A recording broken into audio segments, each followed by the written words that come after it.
We'll guide you through how to reset iPhone camera settings. If you find this useful, then consider subscribing and liking the video. Here we are on my iPhone. So if I go and open up the camera app, you can go and see lots of different settings have been adjusted here, and I'm not happy with how it's looking. It's not looking how I want it to. I want to go and reset it so it's back to the default settings.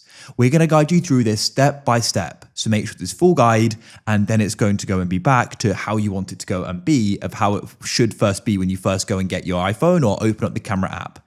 As I've just gone and adjusted it a lot and I want a fresh start. So we're going to guide you through this step by step. So you don't actually do this in the camera app. What you need to do is come out of it like so.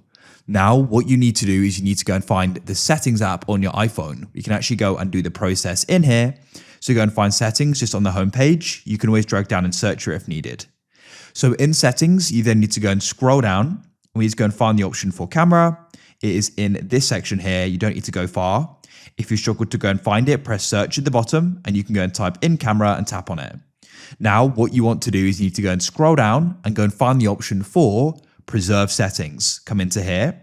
Now, what you want to do is go and start switching these all off. So go down the list and you can switch them all off. We can come back and turn these back on later, but for now, we're going to turn them all off and we'll come out of here.